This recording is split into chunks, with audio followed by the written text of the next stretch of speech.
Good morning, dear students. A very warm welcome to the English literature class.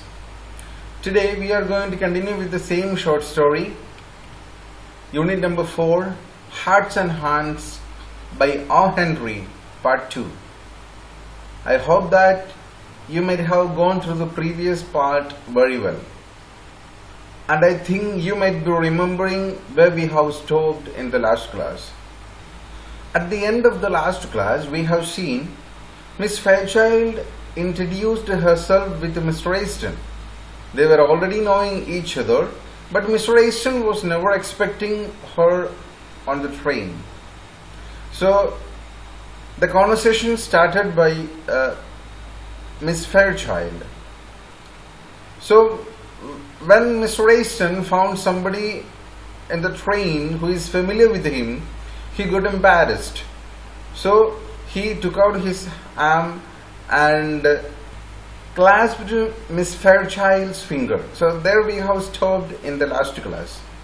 So the embarrassing moment of Mr. Aston was the scene which we were discussing in the last class, by the end of the last class. Let's see what had happened later.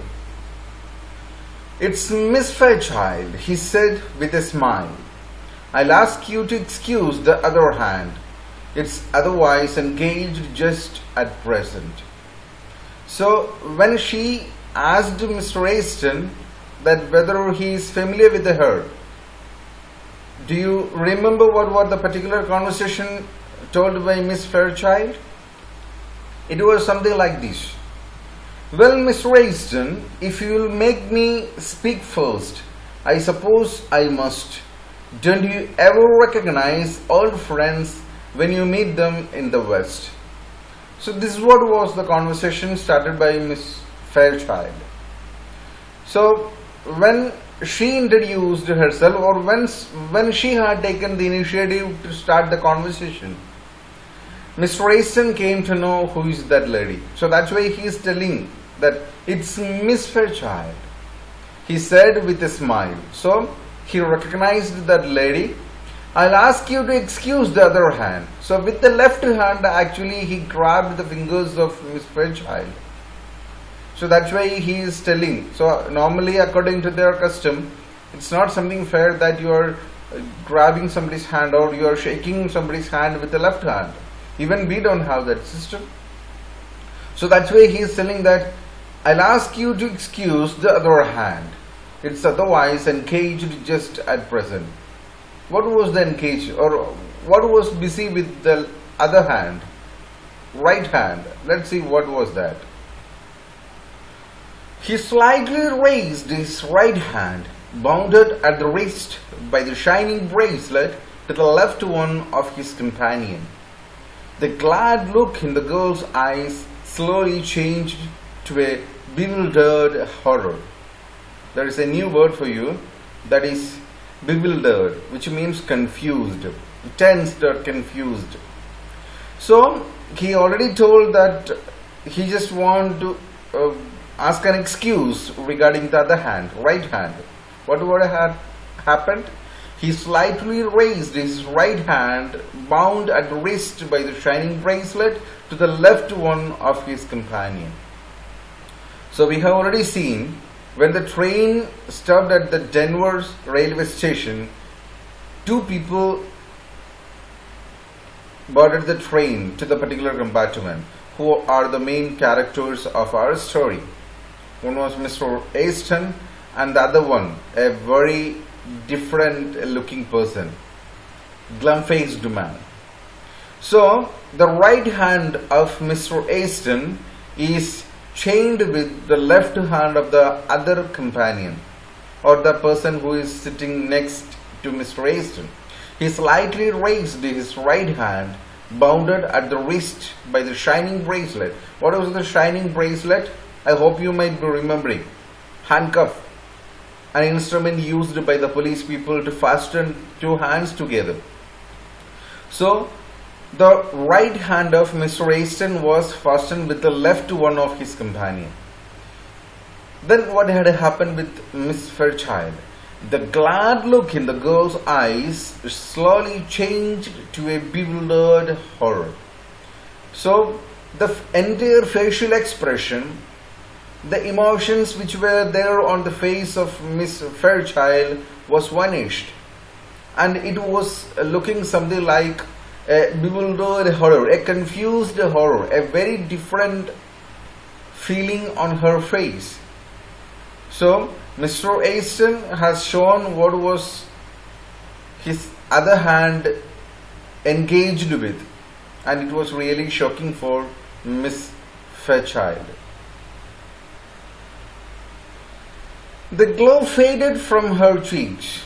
Her lips parted in vague, relaxing distress.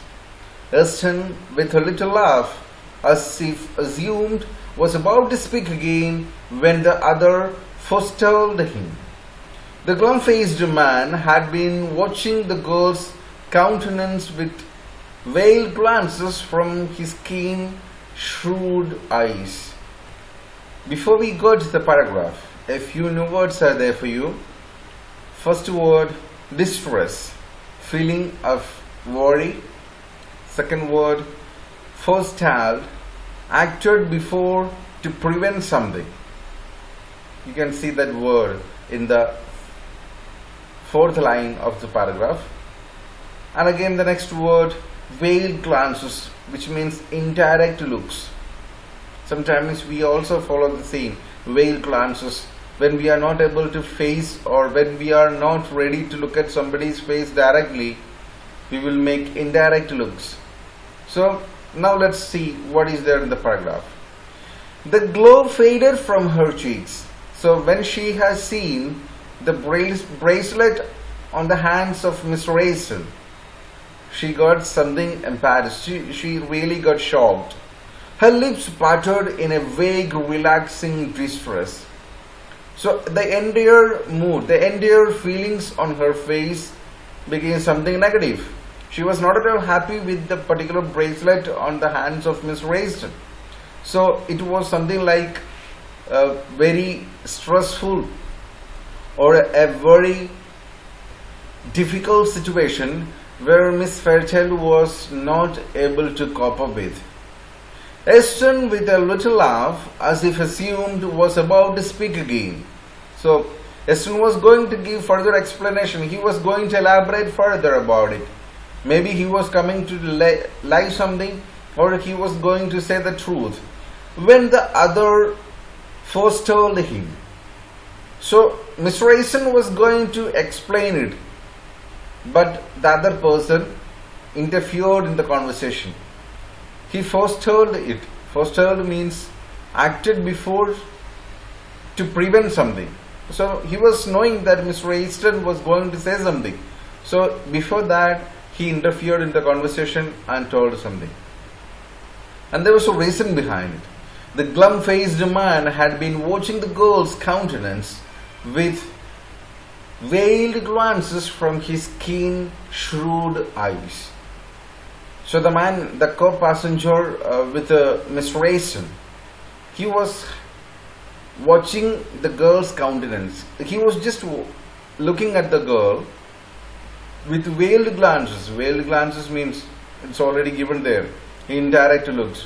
He was not directly looking at the girl, at the face of the girl, but he was indirectly looking the girl, and from his keen, shrewd eyes. There itself it is very clear he was having the nature of observing something very keen, very closely, and was having the talent to make conclusion from that. So he was really looking at the girl's face, he was watching the girl's countenance, and from there he was very clear that she is not at all happy with the present atmosphere. So he decided to give some clarification to that. You'll excuse me for speaking, miss, but I see you are acquainted with the marshal here. If you will ask him to speak a word for me, when we get to the pen, he'll do it, and it will make things easier for me there. He is taking me to Leavenworth prison. It's 7 years for counterfeit. A few words are there. a pen. A particular meaning of that word here means prison.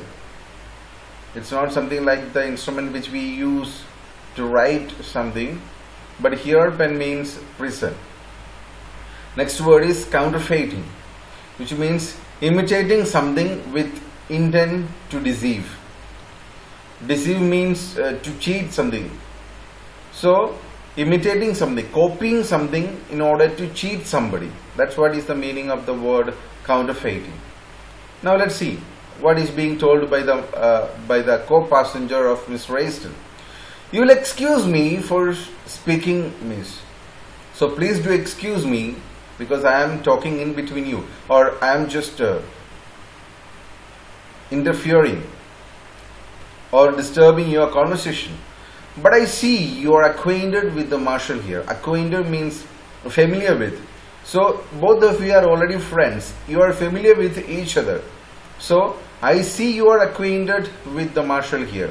So here he is having an intention to introduce Miss Rayston to the lady, because it is in such a situation that Miss Fairchild is already having a doubt on Miss Rayston, because his right hand is chained with the left hand of the other man. So here the glum-faced man is trying to give an explanation to that. If you'll ask him to speak a word for me, when we get into the pens, he'll do it, and it will take things easier for me there. So if you ask a favor from him for me, so this is what is the glum-faced man is saying. Anyway, you are familiar with, he's your friend. Of course, if you are asking help from him, he'll do it. So by God's name, you ask a favor for me from your side. Definitely he'll do it. He'll do it, and it will make things easier for me there. So then my life will be very comfortable. It will be very easy for me, and it will make the things more easier for me there, because now the things come. He is taking me to Leavenworth prison. It's 7 years for counterfeiting. So actually we are going to the jail, Leavenworth prison, and I have got 7 years punishment for counterfeiting. I was doing some cheating, so that's why the court has made the verdict me for 7 years imprisonment. That way he is taking me to Leavenworth prison, since he is the marshal. So this is what was the explanation given by the glum-faced man in that particular situation where Miss Fairchild was not at all comfortable with. Oh, said the girl with a deep breath and returning color. So that's what you are doing out here, a marshal. So when the glum-faced man has given the explanation, she got her all color back, which means she came back to her previous condition. She was very happy to hear that Miss Rayston became a marshal. Oh, said the girl with a deep breath and returning color. So that's what you are doing out here. So this is what your business. So this is what your job here. You are a marshal. So this is what was the statement given by the lady when the glum-faced man has given the explanation. She came back to her previous state. My dear Miss Fairchild, said Aston calmly, I had to do something. Money has a way of taking wings into itself, and you know it takes money to keep step with our crowd in Washington. A few new words are there for you. First word, taking wings unto itself, which means tending to multiply itself. So money is having a nature, it will be multiplied by itself, and in different circumstances it will get increase. Second word, keep step with, which means compete with. Competition, I hope you might be knowing the word, adjective of the word compete, competition. So having some competition with something. Now let's see what is being discussed by Mr. Aston, or what was the dialogue of Mr. Aston. "My dear Miss Fairchild," said Mr. Aston calmly, "I had to do something. Money has a way of taking wings into itself. So I had to do something means circumstances forced me to do it. Money has a way of taking wings into itself, and it takes money to keep step with our crowd in Washington. So circumstances forced me to do something." And what was that? The circumstances means money has a way of taking wings into itself, which means tending to multiply itself. So in that situation, it forced me to take some action. And it takes money to keep step with our crowd in Washington. It is, people have always a concern towards the money.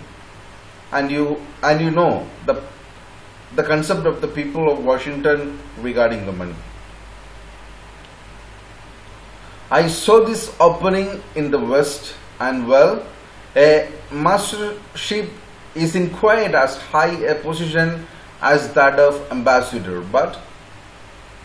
So the people of Washington, their culture and the behavior is something different while we compare with the people in the West. See, I saw this opening in the West. So money is having a very different nature. It is multiplying by itself, and people are having a very much attract towards it. And I have seen these things in the West. And a mastership is in quite as high a position as that of ambassador. And again, he is telling that he is speaking about his own profession, that marshalship, to become a marshal, and the position of a marshal in the society, it's not higher than the position of an ambassador. And still he was planning to speak out something. He was planning to continue his conversation, but before he could make the entire things complete, something had happened. "The ambassador," said the girl warmly, "doesn't call anymore. He needn't ever have done so. You ought to know that. And so now you are one of these dashing Western heroes, and you ride and shoot and go into all kinds of dangers." Here the girl, the lady, Miss Fairchild, was giving her full support to Mr. Aston. That's what she is telling in this particular sentence. "The ambassador," said the girl warmly. We will avoid those words, said the girl warmly. Let's read it like this. "The ambassador don't call anymore." So you were speaking about ambassador. Please don't utter that word anymore. Why? He needn't ever have done so. You ought to know that. So he need not to do, or he is not intended to do like what you have done. You have arrested a person because of his wrong deeds, and you are taking that person to the jail, and you are behaving as such a responsible officer. At the same time, in the case of an ambassador, he needn't ever have done such things like how you have done the things. And so now you are one of these dashing Western heroes. So you are of course a hero, a dashing Western hero, because you have done such a wonderful job. You have done such a wonderful task, and you ride and shoot and go into all kinds of dangers. Why? Your profession is something really great. You are being considered as a hero from the Western. Why? Because you ride and shoot and go into all kinds of dangers every day. You are facing a lot of problems. You are dealing with a number of people who are from different fields, who are from different backgrounds. In all such cases, you always face a lot of dangers. So you are really the hero who is facing such dangers. But in the case of an ambassador, he is not doing any such works in his life ever. So please don't utter the word ambassador. Don't call anymore. That's different from the Washington life. You have been missed from the old crowd. So the lady is concluding her conversation. She told, the life which you have right now, the adventurous life, the difficult life, the dangerous, different life situations which you face right now, it is very different from the Washington life, which you are being missed from the old crowd, which you are missing these days. The girl's eyes, fascinated, went back, widening a little to rest upon the glittering handcuffs. There's a new word for you, and that is glittering, which means shining. So once when her dialogue is over, the girl's eyes fascinated. It was fully filled with a kind of heroism. He was really became a fan of Miss Rayston. She was fascinated. Went back, widening a little. Her eyes, all these are the expressions which are being shined on the face of the lady. It was fully with a lot of enthusiasm. It was fully filled with different feelings. That's what is being told by the author here. The girl's eyes fascinated, got attracted, went back, widening, which means it was containing like some amazing factors a little to rest upon the glittering handcuffs. So she was talking to Mr. Rayston. So after talking to him, once when her conversation or the dialogue was over, her eyes rest upon the glittering handcuffs, the shining handcuffs. So dear students, here we are winding up today's class, and I hope you have followed whatever I have taught today. We will continue the same chapter in the next class. Till then, I would like to sign off. Thank you.